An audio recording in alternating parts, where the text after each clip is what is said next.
तो राणा सा की बात मानकर देव खिड़कियों पर पर्दे लगाने के लिए चला गया। पर अभी वो पर्दे लगा ही रहा था कि उसने ऐसा कुछ देखा जिससे उसके होश उड़ गए। देव बेटा। मम्मी, आप? हाँ बेटा, मैं ही हूँ। पर आप यहाँ कैसे? तुमसे मिलने आई हूँ बेटा। हाँ, पर आप तो मर गए थे ना? नहीं तो देखो मुझे, मैं तो जिंदा हूँ। लेकिन पापा ने तो बोला आप मर चुके हो। फिर? तुम्हारे पापा झूठ बोल रहे हैं बेटा। मतलब आप मरे नहीं हो? नहीं, मैं तो बस रास्ता भटक गई थी। आज बहुत मुश्किल से तुम्हारे पास आ पाई हूँ, बस तुमसे मिलने। हाँ, सच्ची? हाँ बेटा, हाँ। अब चलो, मुझे अंदर आने दो। 7 बज गए हैं, वो लोग आते ही होंगे। हाँ, मैं पापा को बोलता हूँ। नहीं नहीं, पापा को क्यों बुला रहे हो? वो मुझे देख तो पाएंगे नहीं, और जब तक मैं उन्हें समझाऊंगी तब तक तो बहुत देर हो जाएगी। इसलिए तुम ही जल्दी से दरवाजा खोल दो, जाओ। पर पापा ने 7 बजे के बाद दरवाजा खोलने से मना किया है। बेटा, मेरे पास ज्यादा वक्त नहीं है, मैं ज्यादा देर तक बाहर नहीं रह सकती। तुमने दरवाजा नहीं खोला तो? नहीं, मैं खोलता हूँ। थैंक यू बेटा। तो देव अपने घर के दरवाजे पर पहुंचा और दरवाजा खोल दिया। पर जब सामने कोई नहीं देखा तो उसने अपनी मम्मी को आवाजें लगानी शुरू की। मम्मी, अरे मम्मी कहाँ गई?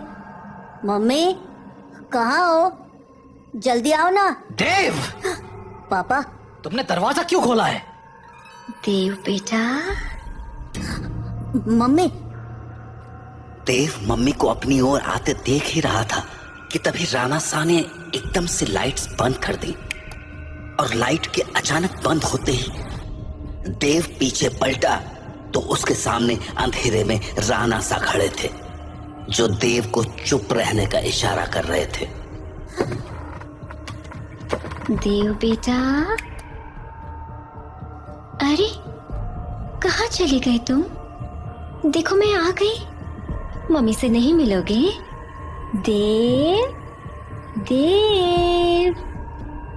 नंदिनी देव को आवाज लगा रही थी, पर वो वहां था ही नहीं, क्योंकि राणा सा ने उसे बगल वाले कमरे में छिपाकर दरवाजा बंद कर दिया था।